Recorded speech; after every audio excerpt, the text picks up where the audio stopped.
Viral ang post ng isang ginang na namatayan ng mister dahil sa kawalan ng perang pampagamot. Namatayan na nga, bigo pa raw siyang makakuha ng benepisyo mula sa PhilHealth. Live mula sa TV5 Media Center, nangunguna sa balita si News 5 anchor Cheryl Cosim. Cheryl, nakapanaya mo kanina sa One Balita Pilipinas si PhilHealth President and CEO Edwin Mercado. Anong paliwanag niya sa isyong ito? Jiggy, bago ko sagutin yan, ilalatag ko lang muna yung kwento ng ginang na nagrereklamo. Alam mo, sa kanyang post, ikinwento niyang namatayan siya ng mister dahil nga sa brain hematoma o pamumuo ng dugo sa utak. Wala raw kasi silang perang pampaopera sa kanyang mister. Sinabihan sila ng ospital na pinagdalhan nila kay Marvin na aabot sa 4 million pesos yung gagastusin doon sa magiging operasyon. At dahil hindi nila kaya ang halaga, sinabihan sila na pwedeng ilipat sa UERM kasi doon aabot lamang ito sa 2 milyong piso. Kaya lang, hiningan naman sila ng 1 milyong pisong deposito. At dahil wala silang mailabas na ganong kalaking halaga na pera, ay hinintay na lamang daw nilang pumanaw ang kanyang mister. Wala pang 24 na oras, umabot na sa 200,000 pesos ang kanilang bill. At para makameno sana sa babayaran, lumapit sila sa PhilHealth. Pero nagulat daw siya nang sabihan siyang hindi qualified ang mister niyang makatanggap ng benepisyo mula sa PhilHealth. Wala pa raw kasi siyang 24 hours sa ospital. At base raw sa memorandum circular ng PhilHealth, ang 24-hour confinement policy bago makatanggap ng inpatient benefit.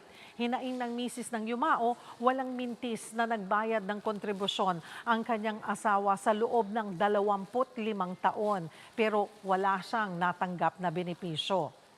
At Jiggy nga, doon sa ating naging panayam kanina sa One Balita Pilipinas, sinabi ni PhilHealth President and CEO Dr. Edwin Mercado na may ibang packages ang PhilHealth na pasok naman sa mga miyembrong na-admit at nasawi ng wala pang 24 na oras. Pakinggan natin ang pahayag ni Dr. Mercado. Kasi nabayaran na po ito, no, Doc? So, ang mangyayari ba ay marireimburse kung ano man po yung makikitang pwede o pasok doon sa benefit na pwede pong maibalik doon sa pamilya na halaga?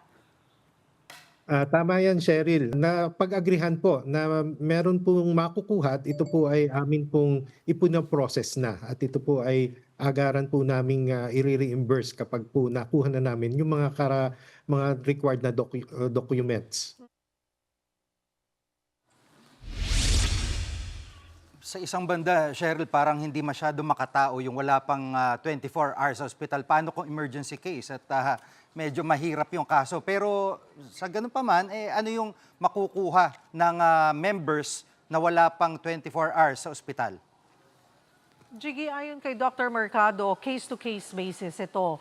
Pwedeng i-cover ng PhilHealth yung mga life-threatening emergency o may mataas na mortality risk kahit wala pang 24 hours sa ospital. Kasama dyan ang stroke, atake sa puso, severe pneumonia, dengue at kahit mga biktima ng kalamidad tulad ng lindol at bagyo. Jiggy. At Cheryl, anong ginagawa hakbang na PhilHealth para maiwasang maulit yung gantong kaso?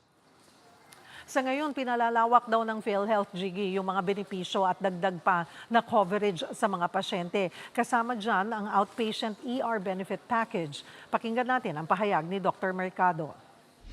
Kung nandun ka sa emergency room, ay kino-cover na natin kung ikaw man ay pinauwi before the 24-hour 24-hour period.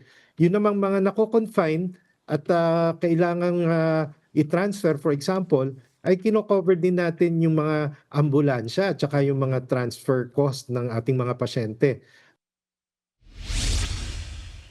Jiggy, magsasagawa rin daw ng reorientation ang PhilHealth sa mga tao nito sa P-Cares. Sila yung mga humaharap na representative sa mga miyembro sa mga ospital para maiwasan daw ang anumang hindi pagkakaintindihan sa mga benefits nga ng isang miyembro. At paglilinaw din ng PhilHealth, Jiggy, kung ang miyembro pala ay nakapagbayad na ng 120 na buwanang bayad sa premium, abay hindi na sila hihingi ng karagdagang premium at sila ay tuturing ng lifetime member.